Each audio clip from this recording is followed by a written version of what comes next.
ये मेरे साथ अन्याय किया है। न्याय करता तो उतना दुख नहीं होता। अन्याय किया है, सीधे अन्याय किया है रे बाप। अरे हम और जिंदगी बिता दिया। हमरे अभी पागल है, मतलब डिस्टर्ब है, वो भी मांगा रही। हम वो कागज दे दिए उसको। हम जिंदा नहीं रहेंगे बाबू, हो सकता है हम तो कोठरी में बेहोश हैं, हमें शायद ही बर्दाश्त नहीं कर पाएंगे बाबू। 12 साल की उम्र में हमारा शादी हुआ, पागल से पहले कोई बोलता था ना। आज सब इसके ये सब लोग मिल गए। 1932 का खतियान देखा है, सब चीज देखा है, सब चीज कुछ कमी नहीं रखा, फिर भी बोलता है कि उस समय ऐसी घोटाला हुआ है। अभी से कुछ घंटों पहले हम डीआईजी मैदान पहुंचे थे। ये वही डीआईजी मैदान है जो पिछले 20 दिनों से सुर्खियां बटोर रहा है, और सुर्खियां उन लोगों के आंसुओं से, उनके घरों से जो मिट्टी में मटिया मेट हो गए। हम बात कर रहे हैं डीआईजी ग्राउंड से, जो प्रसिद्ध रिम्स अस्पताल की जो अधिग्रहित भूमि है उससे अतिक्रमण हटाओ अभियान की। इसी कड़ी में आज कैलाश कोठी को लेकर हाईकोर्ट में सुनवाई हुई, और सुनवाई में आज फैसला भी आया है। फैसले में उनके याचिका जो दायर की गई थी कैलाश कोठी की तरफ से, वो याचिका जो है खारिज कर दी गई है। हम सीधा वहां गए, उन परिवार वालों से मिले। क्या कुछ है आप अपनी आंखों से देखिए और कानों से सुनिए। कि देखो अपने माँ को। मेरा भी घर उजड़ा है 4 लेन में आंटी। नहीं आंटी रोइए मत। बहुत परेशान है आप मेरी माँ समान है आंटी, मत रोइए। अरे हम और जिंदगी बिता दिया। हमरे अभी पागल है, मतलब डिस्टर्ब है, वो भी मांगा रही। हम वो कागज दे दिए उसको। आंटी रोइए मत आंटी। हम जिंदा नहीं रहेंगे बाबू, हो सकता है हम तो कोठरी में बेहोश हैं, हमें शायद ही बर्दाश्त नहीं कर पाएंगे बाबू। 12 साल की उम्र में हमारा शादी हुआ, पागल से पहले कोई बोलता था ना। आज सब इसके ये सब लोग मिल गए। उस समय से आप यहीं पे रहते हैं? हाँ, हम वैसे बाबू शादी करके हम आए हैं। 1932 का खतियान देखा है, आप लोग जानिए रहे हैं। 1932 का खतियान देखा है, सब चीज देखा है, सब चीज कुछ कमी नहीं रखा, फिर भी बोलता है कि उस समय ऐसी घोटाला हुआ है। उस समय घोटाला हुआ, आप जानिए रहे। तो घोटाला है उस समय हुआ तो प्रशासन ने किया, हम तो नहीं किया। हम नहीं, सजा आप लोगों को की? हमको नहीं, तो हमारा ससुर वैसा आदमी नहीं थे, वो नहीं थे वैसा। नहीं, हाईकोर्ट भी ये चीज मान रही है कि गलती जो है वो पदाधिकारियों से हुई है। वो तो आदमी मर गया, जो मर गया उसका जवाब में कौन दे। अब पटदार लोग भी, वो आदमी नहीं थे, मेरे ससुर ऐसे आदमी नहीं थे। नहीं, कोर्ट भी मान रही है कि आप लोगों की गलती नहीं है चाची। हम बहुत परेशान है बेटा। चाची मत रोइए चाची, आप मेरी माँ समान है, रोइए मत चाची। हम जिंदा नहीं रहेंगे बाबू। आप ये सब मेरे आगा के जमाल है बच्चा लोग। हम आज से नहीं, 50 साल से इंदिरा गांधी मारी थी, नहीं थे समय से हाँ यही थे। हम शादी करके यही आए हैं, और कहीं ना हम तो जाएंगे, सुप्रीम कोर्ट जाएंगे। बाकी हम लोग गरीब आदमी, कमाने खाने वाला आदमी है। बेटी मेरा 3 गो लड़की है, जॉब करती है प्राइवेट, तो हम लोग का खाना पीना चलता है, और कोई साधन नहीं है मेरे पास। बेटे नहीं है आपके पास? बेटे नहीं है आपके? नहीं कोई। आपकी बेटियां ही आपका घर संभाल रही है? हाँ बेटी हमारा वही संभालती है, जॉब करती है तो चलता है, प्राइवेट जॉब करती है चलता है। मेरा बच्चा लोग बेघर हो गया। अभी हाई कोर्ट बोल रहा है चाची कि मुआवजा आप लोगों को सरकार को देना है, ठीक है? अरे हमको मुआवजा नहीं चाहिए रे बाबा, हमरा जमीन चाहिए, हमरा जमीन चाहिए रे बाबा। हमको मुआवजा नहीं चाहिए, हमारा जमीन चाहिए। सरकार को बोले हमको जमीन दीजिए सरकार। हमारे घर में तोरी, हमको औकात नहीं है कि हम घर बनाएंगे। मेरे पास औकात नहीं है, 10,000 15,000 रुपए कमाने वाला घर कहाँ से बनाएगा। हमारी बोंडरिया उनकर वो बोंडरिया है, यहाँ से वहाँ 20 कट्टा के इनको प्लॉट है। आई हमरा पीछे लगा रहती, यहाँ से का किया का करने, मेरा घर में कोई चेंज देखने वाला।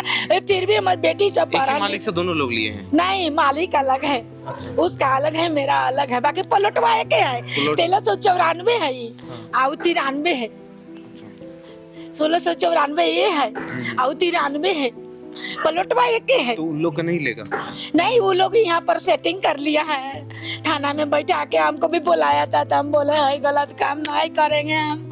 यहाँ पर भाई कादो जमीन विभाग के अलगा होता है, हम तो पढ़ा लिखा होता है, सबको बैठा के सेटिंग किया, सभी किया, तो इसका नहीं नाप नोप होने से करके चल गया। बोला हम लोग का साथ सेटिंग कर लेगा तो कुछ नहीं होगा, तो फिर हम तो देख के निकालिए देंगे, और निकलवाइए दिया। रिम्स का कागज मांगा गया था आप लोगों की तरफ, खुशबू सिंह आपकी बेटी हुई, उनके द्वारा मांगा गया था हाई कोर्ट में वकील के द्वारा, दिया रिम्स कागज? हम दिए, सब दिए। आप लोग दिए? रिम्स अपने तरफ से कागज नहीं दिया रिम्स बोलता है भुला गया कागज, इतनी नक्शे भुला गया। तो किस नक्शा के आधार पर नापी करके तोड़ रहा है? अब कागज नहीं रिम्स नहीं दिया, बोलता है नक्शा भुला गया। हम लोग सब कागज दिया है, जिससे ले आया है उसका भी कागज दिए, उसका बोला रिम्स की मुआवजा दे दिए, तो वो हम लोग को मिला नहीं, सिग्नेचर होगा ना। तो फिर उसका नाती पोता सब कलकत्ता में था, जाके फोटोकॉपी निकलवा के, विनोद जी के भी है यही में, मेरा में ननद को हम दिए थे 4 कट्ठा, तो वो बेच दी थी। तो उनका नाती पोता सब कोई नहीं है दूर दूर तक, वो शुक्र के दिन जमा किए हम लोग, सब चीज हर चीज ओके कर दिया है। भाई कैसे कर दिया, हमको तो ये समझ के बाहर की बात है, ये कैसे कर दिया जब कागज सब जमा है का है। ये यहाँ सेटिंग किया था, यहाँ पर थाना में ही, वो छरदवाली उनका है, ये हमरा है। हम सुप्रीम कोर्ट जाएंगे तो ये बात बोलेंगे ना, रखेंगे ना, सुप्रीम कोर्ट जाएंगे तो सुप्रीम कोर्ट जाएंगे, छोड़ेंगे नहीं बेटा। नहीं, कैसे माँ के समान होती है जमीन, कैसे छोड़ दीजिए? नहीं छोड़ेंगे, मेरा पूरा जिंदगी खत्म हो गया, तो इसी पर पूरा जिंदगी पागल से माने हमारा आदमी थोड़ा सा डिस्टर्ब के बाद में बहुत जाते हो गए, उसी का फायदा था ये लोग उठाया है। अब इसी का फायदा, बेटे लोग जितना हम लोग फाइट कर सकते थे करे हैं, जितना कर सकते थे। कागज चाहिए तो कागज तो दिए, तो हमारा कागज भी अच्छा तो हमारा कर दिया। वो फ्लैट वाला के तो वो लोग के तो सरकारी में है, ये हम लोग भी जान रहे हैं, लेकिन मेरा नहीं है। बोलता है जबरदस्ती की रिम्स में आ रहा है, और रिम्स में नहीं आ रहा है। कभी कागज नोटिस, कभी किसी तरह का कुछ आया? कुछ हो नहीं, पहला ही नोटिस में तो गए हैं, पहले नोटिस आया। इतना साल आप जीवन बिताए, कभी कोई कागज कुछ नहीं, किसी की तरफ से नहीं? कुछ नहीं, कभी नहीं। पहले नोटिस आया, उसी दिन हमारा बेटी के जाना था, तो देखी मम्मी कुछ सटल है, तो टॉर्च लिया के देखी फोनवा से के टॉर्चवा से, तो बोली कि मम्मी देखो ना से नोटिस, हम कहली अरे कोनो चिपका दिले होता है ऐसे ही। उसके बाद में तो बिहान से हम लोग लगिए गए, 4 तारीख से हाई कोर्ट गए हैं, तो वो 3 जजमेंट अच्छा किया, 3 में, और चौथा में काज नहीं कौन पैसा खिलाया, का हो गया कि वो एकदम से कागज भी नहीं देखा। बोलता है ना ना वो रिम्स का जमीन है। चौथा में जजमेंट न कागज देख रहा है, न सुन रहा है, न समझ रहा है। कम से कम आप देखिएगा तो कितना ऊंचा पोस्ट पर कागज देखिएगा ना, हर चीज आप मांगे हम हर चीज दिए, टोटली कागज दिए। अपना माँ आदमी का पागल खाना के सर्टिफिकेट दिया, उनको भी ले गए, जजमेंट में उनको भी रखे थे, ले गए, और सारा कागज दिए, प्लॉट नंबर सारा बही खाता सब दे दिए, जिससे ले आए हैं उसका आधार कार्ड सब मुझे दे दिया। अब क्या बचा हुआ है, क्या मांग रहा है, क्या दिखाएं? उसके बाद बोलता है एक जमीन आपका कौन सा साल का खतियान है जमीन का? 1932 का हुई था। 1932? हाँ, आपको बुझा रहा है कि उस समय घोटालाबाज होता था। रजिस्ट्री मोटेशन सब हो गया था? हाँ, रजिस्ट्री मोटेशन सब। आप लोग का ये रसीद भी कटता होगा जमीन में? हाँ, सब चीज है, 1G2 में चढ़ा हुआ है, सब कुछ हुई है, सब कुछ हुई है, कुछ बाकी नहीं है।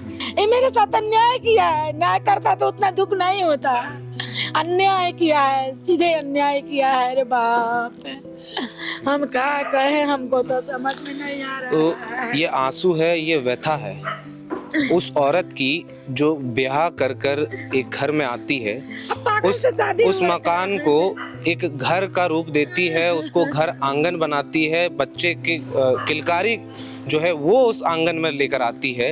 ये रोना है उस महिला का जिसका घर जो है तुरंत से छीन लिया गया। हम इस वक्त मौजूद हैं डीआईजी ग्राउंड के समीप, जो कैलाश कोठी है, जिसको लेकर तमाम जो पिछले 15 से 20 दिनों से जब से नोटिस चिपका 3 तारीख को हाईकोर्ट द्वारा जो आदेश दिया गया कि 72 घंटों का अल्टीमेटम है, रिम्स में जो भी जमीन आते हैं उसमें जितना अधिग्रहित जो लोग किए हुए हैं और अतिक्रमण जो है उनको हटाया जाए, जिसके बाद से इन्होंने दायर की, इनकी बेटी ने जो है हाईकोर्ट में याचिका दायर की, जिसकी आज सुनवाई हुई है। आपको बता दें, इससे पहले जो हाईकोर्ट ने सुनवाई का जो फैसला है उसको अपने पास सुरक्षित रख लिया था। आज जो है उसका फैसला आया है। फैसले में ये है कि इनकी जो याचिका है उसको खारिज कर दिया गया है और अब इनके सर पर जो है और इनके छत पर जो है बुलडोजर का खतरा मंडरा रहा है।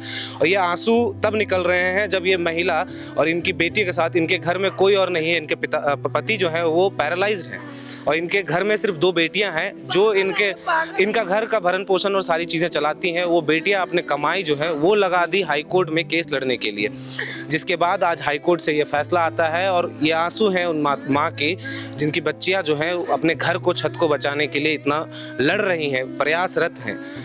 हमने हाई कोर्ट के जो सुनवाई हुई रिम्स के मामलों में 2 मामले थे, हम बता दें। एक रिम्स द्वारा जो है वो रिम्स स्वतः संज्ञान में जो हाई कोर्ट ने लिया था उस पर सुनवाई हो रही थी। एक जो कैलाश कोठी की तरफ से जो याचिका दायर की गई थी उस पर सुनवाई हो रही थी। रिम्स के जो मामले थे, झालसा की रिपोर्ट पर हाई कोर्ट ने संज्ञान लिया था, उस मामले में ये हुआ कि हाई कोर्ट ने जो निर्देश दिया रिम्स को कि डॉक्यूमेंट जो है वो पेश किए जाए। इनके मामले में भी वो कहा गया कि अगर आपने ये अधिग्रहित किया है और इसका भुगतान भी किया है तो उससे संबंधित जो है वो कागजात जो है इनको पेश किया जाए, क्योंकि इन्होंने कहा कि हमारे पास पूरे कागजात हैं, शुरू से लेकर अंत तक जितने कागजात हैं सारे हैं हमारे पास। और इन्होंने कागजात भी पेश किए, जिसके बाद हाईकोर्ट ने रिम्स प्रबंधन से ये कागजातों की मांग की थी। और उसके बाद इनका कहना है, प्रार्थी की ओर से कहना है कि इनको किसी तरह का कोई डॉक्यूमेंट रिम्स की तरफ से अवेलेबल नहीं कराया गया कि अधिग्रहित किया गया, ये भूमि जो है रिम्स द्वारा अधिग्रहित की गई है। और वहीं पे आनंद में ये भी बातें आ रही है, अगर स्वतः संज्ञान वाले मामले की बात करें तो हाईकोर्ट ये मानने को तैयार है कि इन सब मामलों में जो है उच्च स्तर के अधिकारी, जो अंचल अधिकारी हैं, रेरा के अफसर हैं, नगर निगम के जो अफसर हैं, उनकी संलिप्ति पाई जा रही है। कहीं ना कहीं उनके गलत कार्यों के वजह से जो, या फिर हम कहें उनके भ्रष्टाचार रूपी जो कार्य थे उसके वजह से जो है लोग भुक्तभोगी हुए हैं और इस तरह की जमीन की खरीद फरोख्त हुई है जो रिम्स की जमीन थी। हाईकोर्ट ये तो मानने के लिए तैयार है और हाईकोर्ट ने ये निर्देश भी दिया है राज्य सरकार को कि अब जो जिनके घर उजड़ गए उनका मुआवजा उन पदाधिकारियों को चिन्हित कर उन पर कार्रवाई कर उनसे भुगतान लिया जाए। अब मुआवजा क्या होगा, नहीं होगा, हाईकोर्ट का आगे क्या फैसला आएगा, ये तो आने वाला वक्त बताएगा। लेकिन इस वक्त जो ये आंसू हैं और ये जो विलाप है ये कैसे थमेगा, हमारा प्रश्न ये है। जो हमारे दर्शक हैं हम ये भी पूछ रहे हैं और सरकार से भी ये सवाल हमारा रहेगा कि इन्होंने अपना पक्ष रखा और इनको एक मौका मिलना चाहिए था। आदेश से पहले एक होता कि दोनों पक्षों को अच्छे से दलीलें सुन ली जाती, उसके बाद अगर ये आदेश पारित होता तो ये अच्छा था। बाकी माननीय न्यायालय है, वो सर्वोच्च है, वो जो फैसला लेंगी वो साक्ष्यों के आधार पर लेती हैं। तो माननीय न्यायालय का जो आदेश है उसकी अवहेलना हम नहीं करना चाहेंगे, ना उस पर कोई टिप्पणी करना चाहेंगे। बस एक निवेदन है, इन आंसुओं को देखिए और सरकार और रिम्स प्रबंधन से ये निवेदन है कि इन आंसुओं को देखिए। इन्होंने अपना शादी करके ये यहाँ घर पे आई थी, उसके बाद इन्होंने पूरा अपना जीवन काल बिताया। ये बता रही थी कि इमरजेंसी जो हुई उस वक्त भी ये यहाँ थी, इंदिरा गांधी की जब मौत हुई तब भी उन्होंने यहीं से देखा है सब कुछ। तो अब इनका क्या होगा? इनका तो आसियाना छूट गया, इनके पास कोई है भी नहीं सहारा। इनकी जो बेटियां हैं कल को वो पराए घर में जाएंगी शादी करके, लेकिन इनका आश्रित कौन बचेगा? इनके साथ इनके पति हैं जो मानसिक रूप से थोड़े पीड़ित हैं और वो अपाहिज जैसा जीवन गुजार रहे हैं, तो इनका क्या होगा? इनकी बेटियां जब चली जाएंगी तो इनका क्या होगा? बस ये मेरे दर्शकों से सवाल है। बाकी इस खबर में और इस वीडियो के माध्यम से हमने आपको माता की जो है दुख पीड़ा बताई कि इनका घर जो छिनने वाला है हाईकोर्ट के आदेश के बाद, तो इनके मन में क्या चल रहा है ये हमने आपको दिखाया। बाकी जो तमाम अपडेट्स आएंगे, रिम्स जो अधिग्रहण मामला है, इस मामले से लेकर जितने भी अपडेट्स आएंगे वो हम आपको पल पल पहुँचाएंगे और हम उन लोगों की कहानियाँ भी दिखाएंगे जो लोग इसके भुक्तभोगी हो रहे हैं, जो पदाधिकारियों के क्रियाकलाप से जिनका घर आसियाना उजड़ रहा है, उन लोगों के साथ मानसिक रूप से किस तरह के प्रताड़ना झेल रहे हैं वो, ये भी हम आप तक पहुंचाएंगे। तब तक आप बने रहें एयरनाउ के साथ। धन्यवाद।